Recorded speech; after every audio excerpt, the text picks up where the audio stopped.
This is a B9 Audi A4, and in this video I'm going to show you all the points that you should check if you're planning on buying a used example.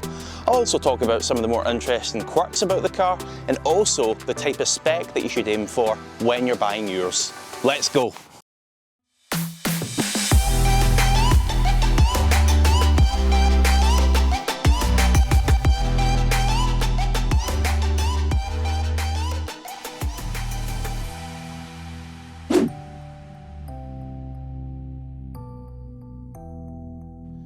So yeah, before you even look at a car, we're going to want to make sure that the spec is decent enough. Thankfully, as standard, they tend to be not too badly equipped. So as standard, you get a very trick 3-zone climate system, great for the dog in the rear.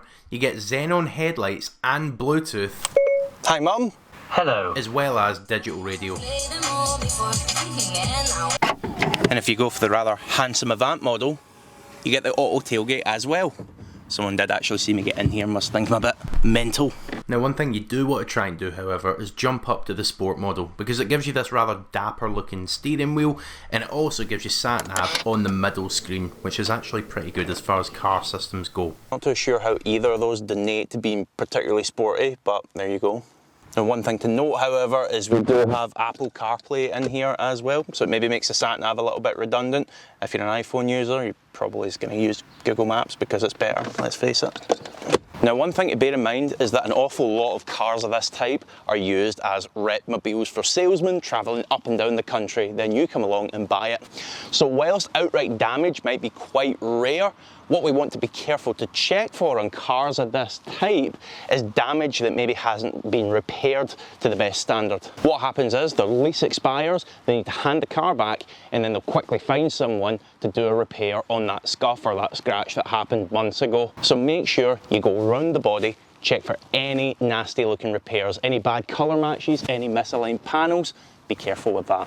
So on the used market, you've got two main engines to choose from. You've got the tried and tested 2-litre diesel, nothing wrong with that, or you've got this, the 1.4 TFSI, that right now you're probably disregarding as being too small for a big car and a load of nonsense, yada yada.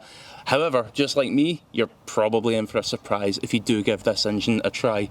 If anything, it's a little bit quieter than the diesel, and having driven the diesel equivalent as well, it feels, if anything, a little bit quicker. If not, it's certainly just as quick. I think on paper, it's actually even slightly quicker than the diesel. It's pros and cons obviously there, because we don't have any DPF issues to deal with as the cars age. However, if you're doing mega motorway mileage anyway, you're probably still going to be better off with the diesel due to the economy. Now, if you're interested to find out a bit more about how this car drives and how I think it feels on the road, do go ahead and hit that subscribe button, and remember to turn on the bell notification so you're alerted when we upload the review of this car, because remember, this is just the buyer's guide. The channel's dedicated to buyer's guides and reviews of cars just like this, so you'll feel right at home, and we'd love to have you. Now, unfortunately, as with many Audis of this era, it uses a plastic water pump housing that can be prone to go brittle and splitting. Now, the way you're going to spot that is by getting underneath this front and having a look at the under tray. You're not going to see the engine or the water pump itself, you're going to see this felt under tray underneath there. Now, what you want to do is have a good look around it, and particularly if it's a dry day and the car hasn't moved, have a feel around it for any oil spots or coolant spots. If it's coolant, probably that water pump housing. Apologies for the rather odd camera angle on this shot, however, it's to try and show you this. So these A4s have Audi PreSense technology built in. That's effectively a system that can detect if you're about to have a crash, and it can also bang the brakes on if the car deems it's able to stop within a predefined distance and you're too busy checking your phone or eating crisps or something. So why does that come into a buyer's guide? Well, this system is built into the windscreen. And if that windscreen's in poor condition with chips or cracks or anything on it and you need to replace it, it's going to sting on the wallet. And if you fit a cheap aftermarket one, it's not going to register correctly and it's going to bang an error up on the dash, and yeah, you probably don't want to get into that. So yeah, make sure the windscreen is in good shape. Here's an interesting wee fact. Audi actually moved the door mirrors from here down to the top of the panel to help cut down on wind noise and also improve the drag coefficient. Now this car's actually got an insanely impressive drag coefficient figure of just 0.23 CD. Now that doesn't mean anything to me, I had to look it up, but to put that into perspective for you, it's more slipperier than a Toyota Prius or a Nissan GTR. So on the interior, these are holding up really, really well. They're beautifully made, really, really refined inside. And yeah, there are a couple little nicks and scratches here and there, but on the whole, things look really, really good. Things are wearing very well in here. The seats, the dash, the door cards, it all looks really fresh. This car's got 40,000 miles on it, and honestly, it could have half that mileage by the condition of the interior. One thing to watch out for though is this screen in the middle. They put this sort of anti-glare coating on it, and if you use anything remotely strong on it, it seems to scratch up quite bad. Again, it's not the end of the world. You can find these on eBay and such, relatively cheap. But again, use it as a negotiation tool. Keep the money in your pocket. Now when it comes to the gearbox, the car you're looking at is going to have one of two gearboxes equipped to it. So they're going to have the DSG style S-tronic box, which does seem to be fairly reliable. There's no big horror stories or anything coming out about them in relation to the A4. Or it's going to have the good old-fashioned manual box, which this car is equipped with. And I don't know either why I'm sat in the passenger seat doing this and not the driver's seat. We'll cut that bit out.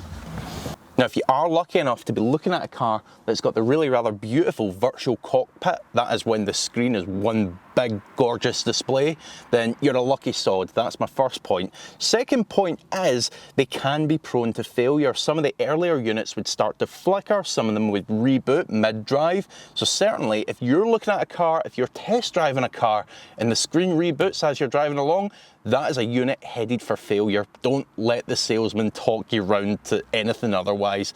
That's going to be sore on the wallet. Run away from that car or get them to fix it first. Now for the last of the checks that we need to do, we're going to need to hit the road. Let's go. Yes, so I think probably for the remainder of this buyer's guide, it's not a review, that comes later, it's probably best if you can see what I'm seeing, so let's flip you around now. Welcome to what we would term as a rather dreich night here in Scotland. As it's a bit rainy, bit miserable, bit dark. Looks like a winter's night. This is actually the height of summer, believe it or not. Nevertheless, it gives you the opportunity to see the lovely ambient lit interior on this A4, and it really is a nice place to sit. Anyway, on with the checks, because this is not a review, this is a buyer's guide. So it doesn't matter if it's the DSG or if it's the manual, first check's the same. Get it into first gear, and what we want to do here is just pull off. And what we're doing is we're checking that that pull off is lovely and smooth, as it should be. Now, if it bunny hops off the line, if it's juddering, then that would suggest that there's maybe a bit of glaze on those clutch plates. In other words, without getting too technical, it's going to need a new clutch, which again, very labour intensive job. If it's coming out of your pocket, that's going to sting on a new car. So that pull away should be lovely and smooth. Whether it's the DSG, whether it's the manual, doesn't really matter. Should be nice and smooth. Next thing, have a general listen out to all the suspension components, and it's no bad thing as you go along. Sometimes maybe aim for those small potholes, aim for those bumps a little bit. You don't really want to do it when it's your car, but on the test drive, certainly let's hit these bumps a little bit and listen out. The reason for that is these bumps are absolute hell to any worn bushings or any worn suspension components, and right away we're going to be able to hear them either front or rear. And again, if you are getting a little bit of knocking, a little bit of noise, not the end of the world. Any capable garage is going to be able to put that right for you. But again, gives you the power to negotiate that little bit more, keep a bit more money in your pocket. Now next up, as we drive along, we want to try and cycle all the gears. Sorry about the bouncing, we're hitting a couple of speed bumps and this thing's flopping about on my head a little bit. Now the reason for that is twofold. One, we're testing the synchro meshes on the gears. We're making sure that the synchro meshes are engaging gears cleanly. If it scratches or grinds going into gears, then chances are the synchro meshes are getting a little bit tired. Now that is not common on the A4 in particular, to be honest. They're probably a little bit new and low mileage for that as it stands. The second point as to why I'm saying make sure you get through these gears is much more relevant to the A4s, and that is what can happen is the slave cylinder next to the clutch on these can sometimes leak. Now what that does is it contaminates the friction plates of the clutch, And again, you guessed it, you're going to require a new clutch, which again is not going to be cheap. The way that's going to manifest itself is trying to engage those gears kind of similar to a synchro mesh. They're just not going to want to engage properly. In other words, the clutch isn't disengaging, so it's very hard for the gears to select. Hey, this guy stopped in the middle of the road. Jesus. Now the next point is the 70 mile per hour judder. Now if you Google B9 A4 70 miles per hour judder, you're going to find tons of stuff on this topic. So basically what it is as you get up to 70 to 80 miles per hour, you feel a slight judder coming through the car. Now at the moment, no one really seems to know what this is, Audi included. So what you want to do is get up to those speeds and make sure that it's not juddering. Now granted, I haven't felt that sensation firsthand myself. However, what I'm told is it's a very faint judder coming through the car, a bit like the wheels not being balanced correctly or something flapping about almost. Now, as for my final piece of advice, enjoy the process. Shopping for a used car can be daunting. That's why we're creating professional buyer guides that give you the confidence and knowledge to go out there and find the best car possible for you. If you found this video useful, we'd really appreciate a like and subscribe.